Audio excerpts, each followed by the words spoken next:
Hi everyone, just got back from the French property exhibition in Birmingham, back here in France now. Whilst I was there, I did a couple of seminars. One was fully booked and the other one was pretty well fully booked. And a lot of people said to me, can you send me through a copy of the seminar? And it was like, well, I'm not really sure how I was supposed to do that. So I thought the easiest way was to do a video. So here we go. Back into the office, so I can get the PowerPoints up there for you. Here's the seminar, revisited, so to speak. Right, back in the office now, and let's get into what the equivalent of the seminar I did when I was at the show. This point here is when I explain who I am, what I do, and that I do YouTube, but you already know that because you're watching me. Quick presentation. I moved to France in 1986 with my parents. We started up a company originally called Find and Renovate, then became Savoir Faire. In 1996, I started work in a small agency, or started running a small agency called Beau Immobilier. Then later on moved on to a bigger agency called Brittany Immobilier for bigger perspectives, let's say. And then in 2006, I actually got my own license in my own name.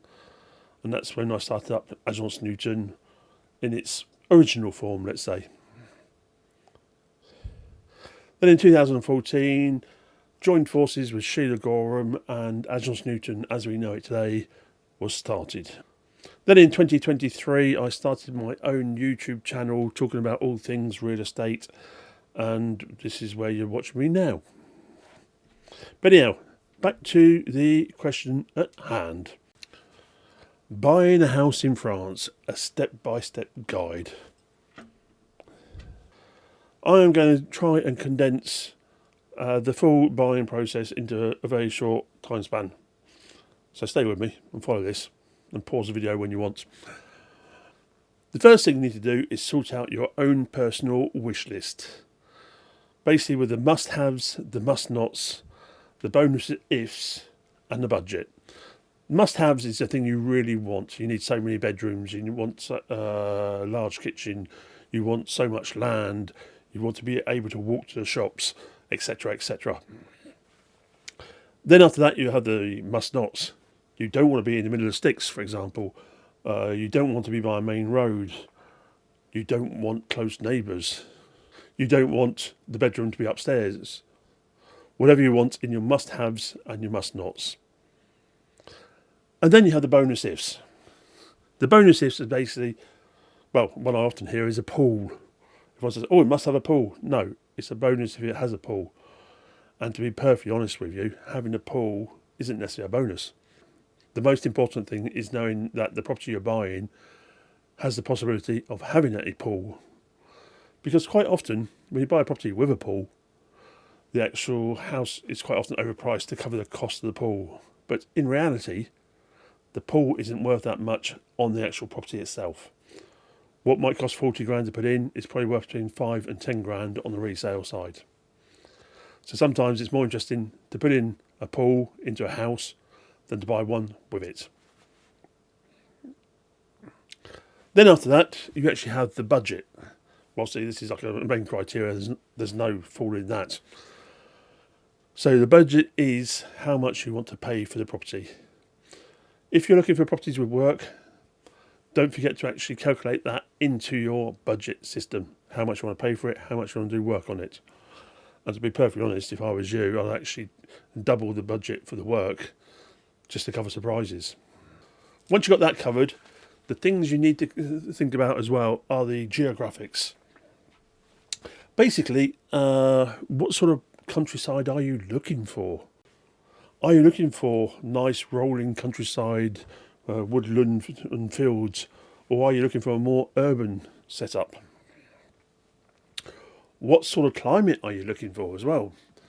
If you actually look at a map of France, you actually have this point here, just below Brittany, which is the entrance to the Loire River, which cuts across France just below Paris. Personally, I find that this is a major player in the actual choice of areas, in the sense of climate north of this line and south of that line are completely different. even to the extent of which when you're driving past, you can be on the north side driving down south and the climate will change or the weather will change within 5-10 kilometres just as you drive over that valley. The other thing you need to consider is transport. Transport covers many things. Obviously you've got local transport, how close you are, can you get to local shops, etc. But the main thing in this is actually transport for you and your family. Do you want to go and see your family often? Do you want your family to come and see you often? Where is that family based? If it's based in other countries, then obviously you're thinking about ferry ports and airports. If it's based in France, you might be thinking more motorways and train lines. So you need to think about that. And you'll be surprised, you don't necessarily need to be in a big town to actually have high-speed trains, and most airports are never actually in the main town itself. They're always set outside of them. And another thing you need to consider is situation. In England, we often say location, location, location. Doesn't really work in France because location in French is actually rental, rental, rental. So a different thing together. So the situation of the property, i.e. do you want to be in a village, on the edge of a village? Do you want to be walkable to the village but not necessarily in it? All these factors and details are very important in the choice. And once you've got that all decided, you can actually start the actual searching. First thing to remember is if you are coming from the States or England to a certain extent, you need to know in France there is no real MLS system. There is no one website you can go on and see all the properties. The system over here works differently, so you have to get used to looking on multiple websites to try and find what you're looking for. In America, you have some French properties on, I believe it's called realtor.com. In the UK, a lot of people have a look at Rightmove because the English market is Rightmove. But for the foreign market, Rightmove is actually losing speed as we talk. A good website for the English-speaking market is frenchproperty.com. So have a look at that. And if you're lucky enough to speak French, there is a multitude of French websites. A lot of people talk about Sologer and Le Bon Coin, but they aren't necessarily the best ones. Best thing is actually look for the type of property you're looking for and then look at the websites they come up on.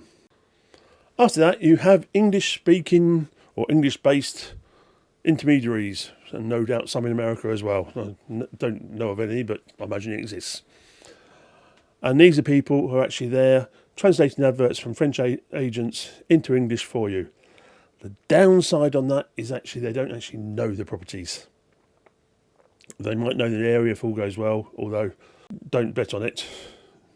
So the best one, if you're looking for a real choice of properties, is actually to go down the French agent route. Not necessarily the easiest one, but one worth doing. If you actually contact the local agents, these days with AI, you can translate emails quite easily. So send them your property requirements in French, and if all goes well, they'll get back to you relatively quickly. But one word of warning, which a lot of English people fall into, is actually beware of accent over knowledge. There are a lot of English people who move to France and quickly get a job as estate agents. They don't necessarily know the business, they don't know the French laws, and they are just there to make money for the local agency, or big national ones even. So I'm not saying they're all bad, I'm not saying they're all good. But don't just go with someone because they speak fluent English. You might sometimes be better off with someone who is French and speaks reasonable English but knows his area than someone who speaks fluent English but has only been here for a year or two. So once you've done that, you've actually contacted the agents. You might want to wait a little while to get answers from them because admittedly it's not really in the French way of thinking, the old 24/7 answer thing. Send an email, get an answer back in an hour. You can quite often wait 2 to 3 days and sometimes even more. Admittedly, after 2 to 3 days, I would say move on to someone else. But if all goes well, you've actually got contact with the agent and you can actually organise a trip. A lot of people ask what time of year is best to go house hunting. To be perfectly honest, there is no real bad time of year. If you go in winter, yes, admittedly travel is a bit harder, the days are shorter and there's more chance of bad weather as well. But then again, if you like a house in winter, you're going to love it in summer. If anything, I'd say avoid August for multiple reasons. First off, a lot of houses which are on the market are still lived in, and vendors do go on holiday in August. Everyone goes on holiday in August in France and won't necessarily want visits to the house because they want to be there to clean up, etc., before the actual visit happens. Also, there's another factor to not forget is actually even estate agents are humans and they do have holidays. And being in France, it tends to be August. So, if anything, avoid August, possibly even July, but the rest of the year, everything's good to go. Another thing to remember is to calculate travel time. Because don't forget, England itself fits into France 4 times. So 4 times bigger, 4 times more travelling. And people don't necessarily take this into account. Possibly for you Americans watching this, it might be a different case because France fits into Texas. So I don't know how you calculate travelling over there, but you might get there quicker in France. But these days, with Google Maps and everything else, you can get a good idea. But don't be surprised that between 2 adjacent departments, you might have an hour or even 2 hours travelling between the 2 appointments. So work out your travel distance before you set up the appointments. So many times I've been out waiting for clients to turn up and they've rang up and said, "Oh, sorry, we're running a bit late. We'll be there in about half an hour." And I sort of say to them, "Okay, fine, yeah, whereabouts are you?" And they name a town, and I sort of say, "Well, actually, that's a 2-hour drive from where I am waiting for you. So we might need to reschedule." So think about planning ahead and checking those travel times. And while you're actually checking out time, when you're actually sorting this out, please over-calculate the time. You won't regret it afterwards. Because a lot of people try to fit as many houses in as possible in a day. If you do, limit yourself to about 3-4 houses. That means you've got time to actually properly see each house. If the house is of interest to you, you've got time to travel around the local area because the actual local agent won't necessarily show you the local surroundings. They'll meet you either at the house or somewhere near the house, take you to the house, you see the house, appointment finished, move on. So if you want to travel around, it's a good way of doing it. It's by giving yourself a bit extra time. And also, if you are looking in a particular area, don't forget to actually check out the actual area itself. It's good to have a day off, just travelling around, seeing what's nice in that area or not. And also, while you're talking about managing time, I'd say keep some free time. Let's say you're going for a week's travelling and looking at houses. Keep at least a day available, not Sunday, because agents are like other humans. So keep a day where you can actually, if you want to, go back and see a house a second time. Talking about the visits themselves, as I said earlier, try to limit the number of houses to 3 or 4 per day. A, you won't feel rushed or stressed out, but B, also, if you start looking at more than 4 houses per day, you'll find that the houses start blending themselves into each other and you don't really remember which was which. Was it the house with the 3 bedrooms and the red bathroom, or was it the red bathroom and the 5 bedrooms? But one thing when you're looking at houses is what I often say to people is the stupid thing. Where possible, try and remember the stupid thing. If you look at houses in the logical sense, you will actually set up a list in your head saying, 3 bedrooms, two bathrooms, 1 reception room, fitted kitchen, etc., etc. But if you're looking at multiple houses, that all blends together. If you can remember let's say the cat sunbathing on the windowsill, or the collection of unusual objects on the shelves. And I can tell you, I've seen some pretty weird collections in some houses. Anyhow, if you can pick up on something like that, that will help you build up the mental image of the property from that point, and the whole property will come together in your head and it'll be a lot easier to actually remember. And following on from the stupid thing, you also have the joker. The joker is a French real estate term.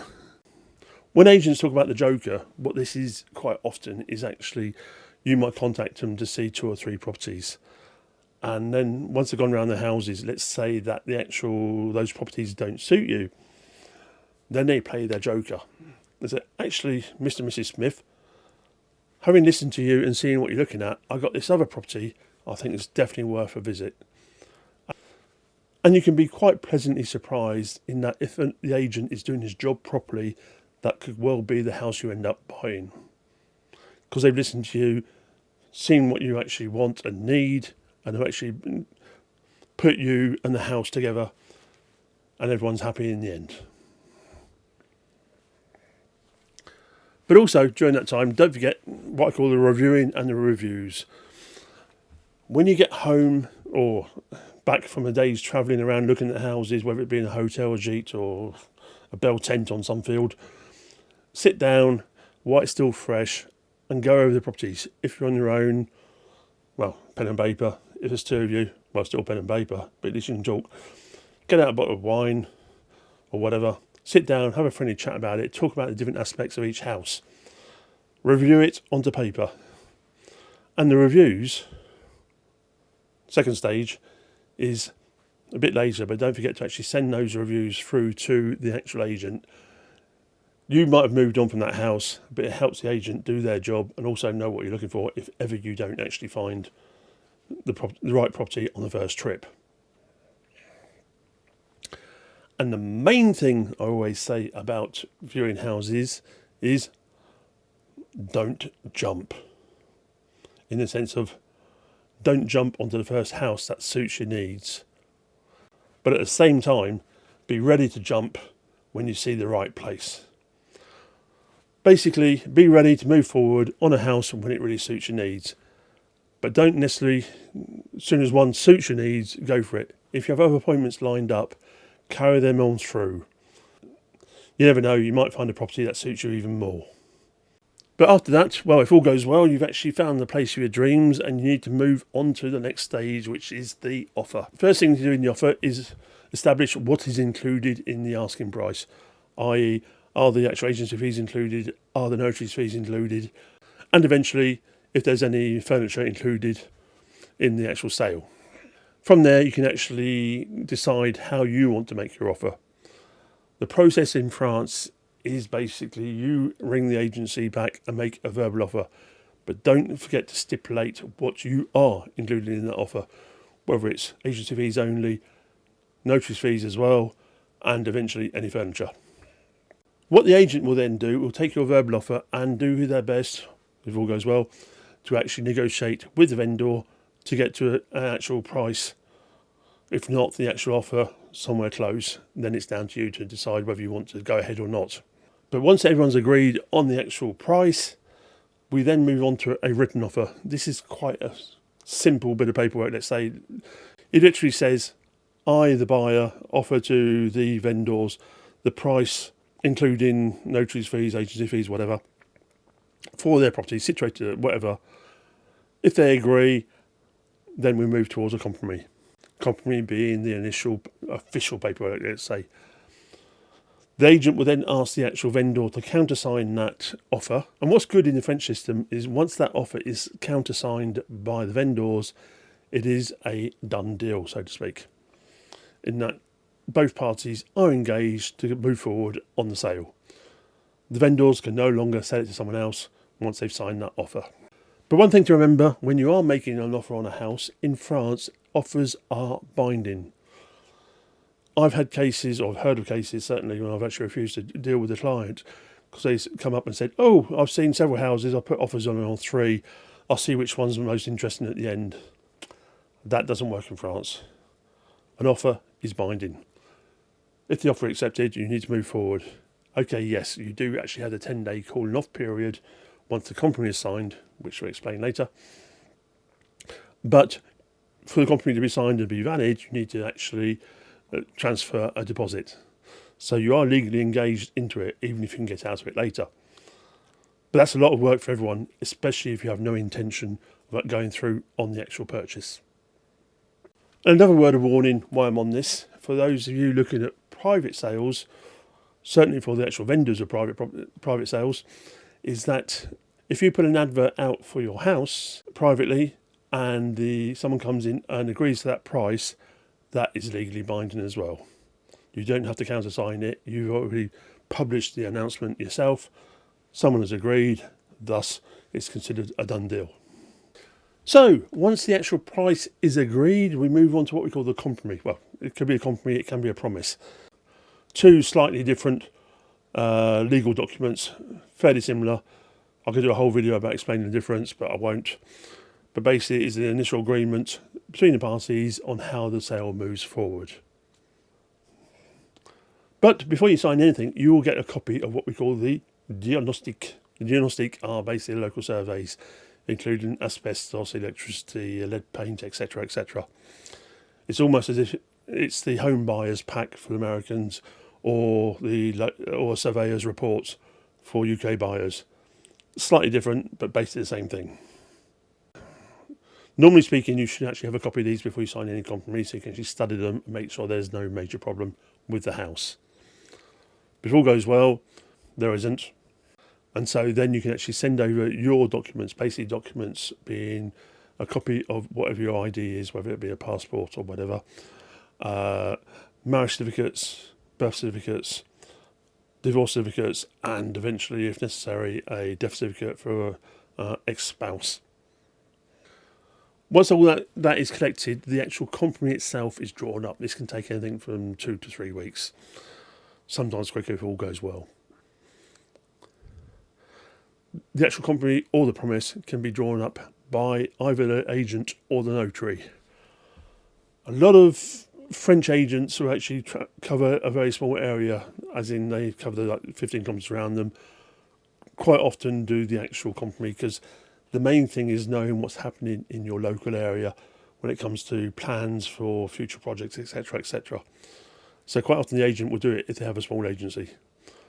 On the larger, more national agencies, quite often we rely on the local notary to do it for us. Purely and simply, it is impossible to know what's going on when it comes to planning all over France at the same time. One thing you need to consider though is, do you actually want your own notary? Yes, you do see a lot of legal companies saying they can step in and advise for you. The French system, you don't really need them. A French estate agent is a licensed professional like a solicitor. It's more of a case of trust. I'm not saying these legal people aren't good. It's basically, do you need them or not? If you're working with a French agent who doesn't speak much English and you don't speak much French, then yes, I'd strongly advise using a legal assistant. If you're working with an English agent and the trust is there, then no, you don't need a legal advisor. You could be working with an English agent and the trust just isn't there. In that case, once again, legal advisor might be interesting. But don't forget, you can also have your own notary. The notary is like a solicitor, so to speak, who actually finalises the sale. Normally speaking, it is the vendor's notary who does the sale. But for no extra cost, you can bring in a notary to defend you. Normally speaking, the notary is the vendor's notary. Legally speaking, they are a neutral party. But if ever you feel that you want extra protection, you can take out your own notary with no extra cost in the sales procedure, as long as it's a notary in France. Basically, they do a 40-60% split. Your notary protects your side, the vendor's notary protects the vendor's side. So no additional cost, extra security for you, but at the same time, it's all to do with trust. Anyhow, once the company is all lined up, you need to sort out the deposit. There is no minimum deposit in France. It can be zero, but that's less and less heard of.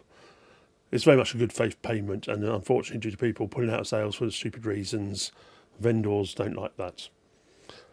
The maximum deposit is 10% of the net sales price. If any agent or notary asks you for more than that, run away.